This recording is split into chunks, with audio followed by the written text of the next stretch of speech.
Assalamualaikum warahmatullahi wabarakatuh. Alhamdulillah, salatu wassalamu ala rasulillah, mabad. Kaum muslimin yang dirahmati Allah subhanahu wa ta'ala, kami dapat video yang bagus ya.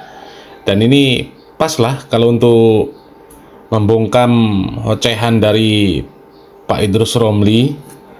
Karena Pak Idrus Romli pernah mengatakan ya bahwasanya menyekolahkan anak ke lembaga pendidikan milik Salafi Wahabi itu hukumnya haram ya. Dan kemudian singkatnya Pak Idrus Romli mengatakan ya kalau santri Aswaja itu cerdas-cerdas, kalau santri Wahabi nggak cerdas, karena Ustadz Aswaja cerdas-cerdas, Ustadz Wahabi nggak cerdas katanya.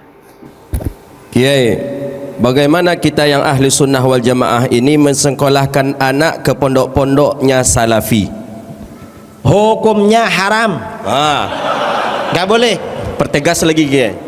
Jadi menyekolahkan anak-anak ke lembaga-lembaga di luar ahlus sunnah wal jamaah itu hukumnya haram. Dan saudara-saudara perlu tahu, muridnya ahlus sunnah wal jamaah dijamin lebih cerdas daripada muridnya Wahabi. Mengapa Ustadz Wahabi biasanya tidak cerdas? Tak ada akal ya. Tak ada akal. Tapi kalau ingin menjadi orang bodoh, masukkan ke sekolah Wahabi. Pak Idrus Romli mengatakan haram hukumnya menyekolahkan anak ke lembaga pendidikan yang dikelola oleh orang-orang Salafi Wahabi ya. Kemudian kata Idrus Romli, santri Aswaja itu cerdas-cerdas karena guru-gurunya, ustadz-ustadznya Aswaja itu cerdas-cerdas. Sementara kalau santri-santri Wahabi nggak cerdas karena memang gurunya Wahabi nggak cerdas. Ustadz-ustadz Wahabi itu nggak cerdas, kata Idrus Romli.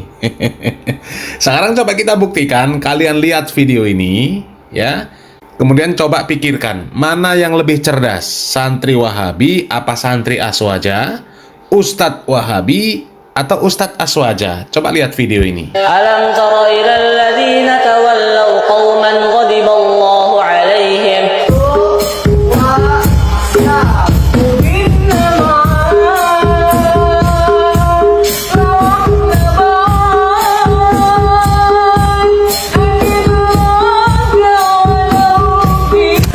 Banyak orang belum tahu bahwa di Indonesia terdapat dua model pesantren dengan arah yang sangat berbeda.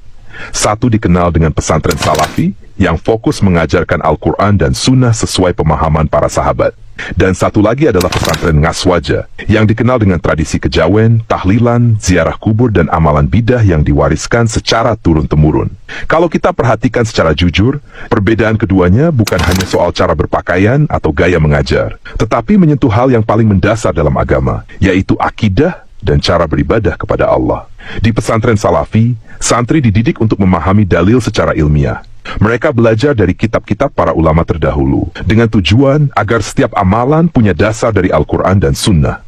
Tidak ada yang namanya pengkultusan ustadz. Tidak ada tradisi mencari barokah dari air, rambut, teh, atau benda peninggalan guru. Semua amalan harus jelas dasar dalilnya. Sedangkan di pesantren Ngaswaja, santri dididik untuk tunduk penuh kepada kiai. Bahkan seringkali mereka diajarkan bahwa ucapan kiai tidak boleh dibantah. Banyak ritual dilakukan tanpa dalil yang sahih, seperti selamatan 7 hari, tahlilan, atau haul yang tidak diajarkan oleh Nabi Muhammad SAW. Di pesantren Salafi, santri diajarkan adab yang benar terhadap guru tanpa berlebihan. Mereka menghormati ustadz, tapi tetap menempatkan ketaatan hanya kepada Allah dan Rasulnya. Kalau guru salah, mereka akan menilai berdasarkan dalil bukan fanatisme. Namun di pesantren Ngaswaja, sebagian santri sampai jongkok di depan kiainya, mencium tangan berulang-ulang. Ini bukan bentuk hormat, tapi sudah masuk ke wilayah gulu, yaitu berlebihan dalam memuliakan manusia. Rasulullah Shallallahu Alaihi Wasallam sudah memperingatkan, janganlah kalian berlebihan dalam memujiku, sebagaimana orang Nasrani memuji Isa bin Maryam. Aku hanyalah seorang hamba, maka katakanlah hamba Allah dan Rasulnya. Selain itu, pesantren Salafi biasanya sederhana. Kajian dilakukan di masjid, tanpa panggung, tanpa musik, tanpa acara hiburan. Fokusnya adalah ilmu dan amal. Sedangkan pesantren Ngaswaja sering mengadakan acara besar dengan panggung mewah, lengkap dengan musik syalawatan, lampu warna-warni, dan sambutan pejabat. Bahkan kadang ustadznya rokokan di atas panggung, seolah-olah sedang konser, bukan berdakwah. Ironisnya, banyak santri dan jamaah lebih semangat datang ke acara seperti itu, karena ada hiburan dan makanan gratis. Tapi kalau disuruh ikut salat berjamaah subuh, masjidnya sepi. Fenomena ini menunjukkan bahwa banyak umat yang belum memahami makna dakwah dan ibadah dengan benar. Padahal Allah Subhanahu wa Ta'ala berfirman, "Katakanlah inilah jalanku. Aku menyeru kepada Allah di atas ilmu, aku dan orang-orang yang mengikutiku." Ayat ini menjadi dasar dakwah salafi, yaitu menyeru kepada Allah dengan ilmu, bukan dengan adat, bukan dengan tradisi, apalagi hiburan. Jadi jelas, perbedaan antara pesantren salafi dan Ngaswaja bukan masalah kecil. Ini adalah perbedaan antara dakwah berdasarkan dalil dengan dakwah berdasarkan kebiasaan manusia. Pesantren salafi mengajak umat kepada tauhid dan ilmu, sedangkan pesantren Ngaswaja lebih sering mengajarkan kepatuhan kepada kiai dan tradisi turun-temurun. Sekarang waktunya umat membuka mata. Jangan mudah terpesona oleh serban dan panggung besar. Ukurlah kebenaran dengan dalil, bukan dengan banyaknya pengikut.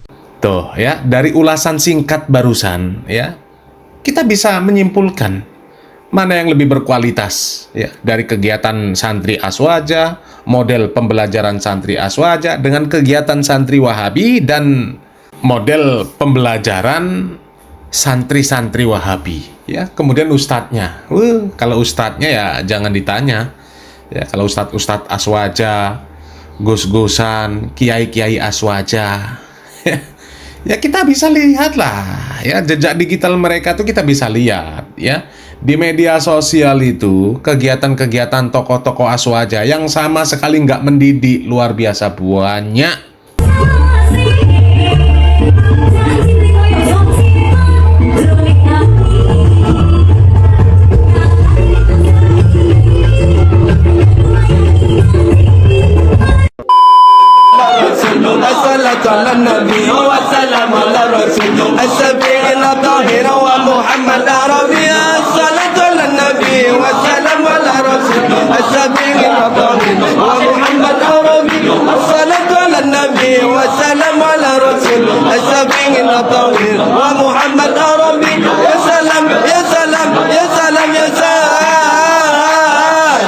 Oh ya, coba mendidik nggak yang seperti itu? Ya, katanya perayaan Maulid Nabi, ya, jogetan sama biduan, itu mendidik. Dan itu banyak itu video-video kegiatan orang Aswaja yang katanya pengajian umum, tapi ternyata isinya biduan, jogetan, banyak. Nggak cuma 1, 2, 3. Nggak hanya video-video lama, terbaru ada 2026. Ya, coba ya. Kegiatan Aswaja saja dari santrinya sampai kiainya sampai tokohnya saja banyak yang rusak. Kok dengan PD-nya ngakunya santri Aswaja cerdas-cerdas karena Ustadz Aswaja cerdas-cerdas. Salam marah, salam akal sehat. Barakallahu fikum. Wassalamualaikum warahmatullahi wabarakatuh.